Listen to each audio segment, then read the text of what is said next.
Hallo und herzlich willkommen an alle Studis, die ihr erstes Semester an der TU beginnen werden. Und herzlich willkommen zurück für alle diejenigen, die schon ein paar Semester bei uns sind. Mein Name ist Alette Sommerfeld, ich bin Studienberaterin und mit mir hier ist heute Stefan Arndt.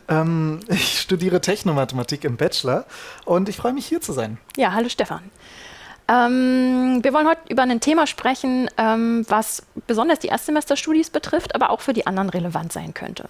Das Semester beginnt, es kommen tausende neuer Studis an die Uni, meistens sind es mindestens doppelt so viele Fragen, die diejenigen haben, und das fängt an bei, wie kann ich mir einen Stundenplan gut zusammenstellen, was ist eigentlich, wenn ich vielleicht doch gar nicht 5 Fächer schaffe, eigentlich eher mal mit 3 beginnen möchte, was ist eigentlich der Unterschied zwischen der Vorlesung und einem Tutorium? Und genau diese Fragen haben eigentlich alle, die im ersten Semester beginnen. Stefan, bei euch gibt es an der Fakultät für die Naturwissenschaften und speziell eben für die Mathematikfächer ein Mentoring-Programm, bei dem du jetzt schon länger mitgemacht hast. Erklär uns doch mal genau, was ist Mentoring eigentlich und was genau hast du da gemacht?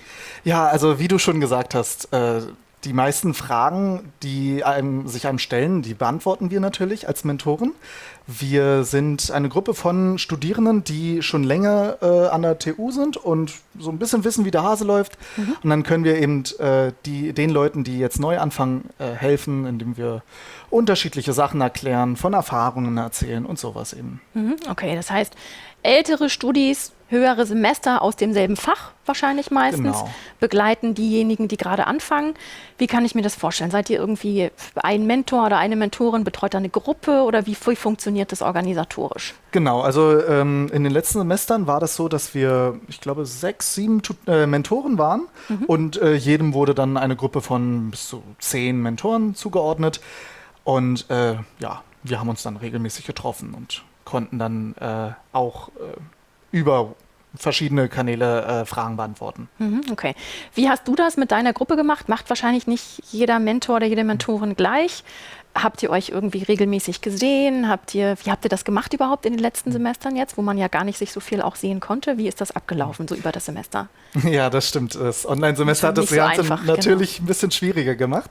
Wir haben meistens Zoom genutzt, wie das jetzt in den meisten Veranstaltungen auch der Fall war, und haben einfach regelmäßige Treffen gehabt, wo wir über verschiedene Dinge gesprochen haben. Gar nicht mal zwingend immer über Unikram, weil das ist vielleicht auch irgendwo sehr belastend, sondern einfach mal so erzählt, was macht man neben der Uni und wie kann man das aushalten und so weiter. Okay. So eine Sachen. Ja, und meistens haben wir uns eben so unterhalten und auch teilweise dann über WhatsApp, weil meine Mentees das so auch haben wollten. Okay, das heißt, ihr habt eine WhatsApp-Gruppe gehabt, wo man mal ganz schnell irgendwie auch für alle sichtbar dann irgendeine Frage posten konnte. Richtig. Weil wahrscheinlich die Mentees auch ähnliche Fragen haben, würde ich denken. So ist das zumindest bei uns in der Studienberatung ganz oft, dass wir irgendwie regelmäßig es gibt so Oktoberfragen, Novemberfragen, so das Typische, was immer wieder auftaucht. Ja. Dennoch mal, also ich habe gerade gesagt, auch bei uns in der Studienberatung merken wir den Semesterstart. So, die Leute haben dann irgendwie eine Information verpasst, irgendwas nicht mitgekriegt. Und da kommen eben tatsächlich am Anfang immer viele Stundenplanfragen. Dann kommen die ersten, die merken, vielleicht zu viele Fächer gewählt, müsst ihr vielleicht doch noch mal ein bisschen zurückdrehen. Was sind so die Klassiker vielleicht, die bei dir in der Gruppe, vielleicht auch, du hast das ja mehrmals schon gemacht, war das ähnlich? Was sind so die studiumsbezogenen Fragen? Ja, also tatsächlich sind die meisten Fragen vor dem Semester, also in der Zeit, in der man noch nicht wirklich in der Uni ist und Leute fragen kann, natürlich. Die häufigste Frage war, schätze ich mal, das Anmelden für Tutorien. Wie funktioniert das? Wann muss man das machen? Und warum kann ich das noch nicht? Ja, man kann sich erst irgendwie in der ersten Woche anmelden und man möchte natürlich alles so schnell wie möglich machen und da ist es immer ganz schön, jemanden zu haben, einen Mentor, den man fragen kann, der einem dann sagen kann, ganz ruhig, alles passiert noch, ihr habt noch nichts verpasst. Brauchst nicht aufgeregt sein, keine Panik sozusagen. Genau. Okay. Und dann hast du gerade gesagt, dass ihr tatsächlich auch eher so euch einfach mal so dann getroffen habt und wirklich auch über Dinge gesprochen habt, die erstmal gar nichts mit Uni zu tun haben. wie viel war das einfach auch so Kontaktmöglichkeit? Also haben da Leute dann wirklich auch sich zusammengeschlossen für irgendwie Sport zusammen machen oder wie ist das in den Gruppen gewesen bei dir? Also bei mir tatsächlich nicht, aber ich habe gehört, dass sich einige auch wirklich vor Ort getroffen haben. Es gab Vorschläge von Barabenden. Also das würde ich auch gerne machen, wenn das alles wieder möglich ist. Ja, okay. Das ist dann natürlich nochmal aufschließender. Und das kann man wahrscheinlich dann in der Gruppe auch irgendwie so ein bisschen beschließen. Ne? So, worauf haben wir Lust? Was ist gerade das Bedürfnis? Genau, also es kann irgendwie, genau, das ist das, was ich auch wirklich in der Studienberatung mitbekomme. Es ist sowohl wirklich studienbezogene Informationen als auch Leute kennenlernen quasi zum Semesterstart. Jetzt stellen wir manchmal in der Studienberatung tatsächlich fest, dass Leute, das sind dann so 2, 3 Semester im Studium und merken dann, ist vielleicht doch nicht so das Richtige, hat ein bisschen geholpert. Und das kann eben auch daran liegen, dass man vielleicht am Anfang wirklich ein paar Sachen verpasst hat. Manchmal kommt dann das Gespräch auf Mentoring. Und dann sagen die, das habe ich gehört, aber habe ich gedacht, ist jetzt so stressig, ne, ist mir viel zu viel, ist so viel los, jetzt auch noch ein Mentoring, lass ich mal, komm schon so irgendwie durch. Was sagst du denen? Also ich habe tatsächlich eine sehr ähnliche Erfahrung gemacht. Ich habe im ersten Semester gar nicht von dem Mentoring mitbekommen, muss ich ehrlich zugeben. Ja. Und dann habe ich aber meine Probleme gehabt. Ich habe viele Sachen tatsächlich nochmal anfangen müssen, weil es eben sehr überfordernd war. Und dann im zweiten Semester habe ich mir gedacht, probiere ich es einfach mal, vielleicht zu schauen, ob da irgendwas ist, was man vielleicht mitnehmen kann.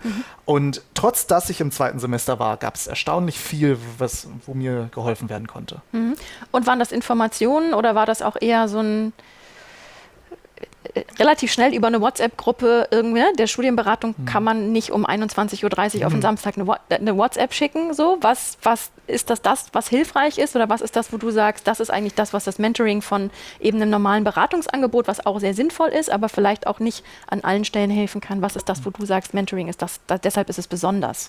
Also auf jeden Fall ist es, Fragen beantwortet zu bekommen und das eben so schnell wie möglich, dass man nicht eben diesen Widerstand hat, eine Woche auf eine Antwort zu warten, sondern eben direkt eine Rückmeldung bekommt, aber auch Verbindungen aufzubauen. Beispielsweise wurde mir das Mathe-Café gezeigt. Das fand ich eine sehr schöne Erfahrung. Nicht kanntest, das kannte ich vorher nicht. Und genau, und dann lernt man Leute kennen, man sieht, dass da Räume sind, die eben speziell von Mathematikern genutzt werden und so und unterhält sich dann eben mit den anderen.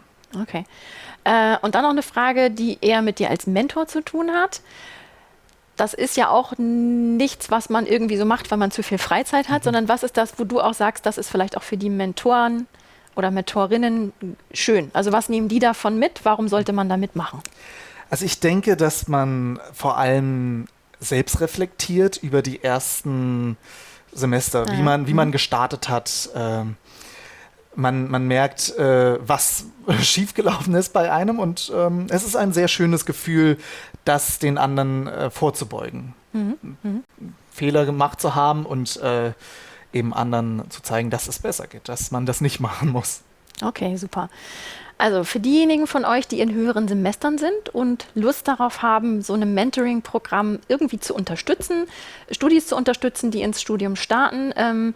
Nicht nur, dass man selbst reflektiert, sondern es gibt tatsächlich ein paar Mentoring-Programme an der TU, wo man zum Beispiel auch Leistungspunkte für den freien Wahlbereich erwerben kann, was jetzt nicht so ganz unattraktiv ist, glaube ich, mit doch so einer wirklich netten zwischenmenschlichen Sache auch ein paar Leistungspunkte zu erwerben.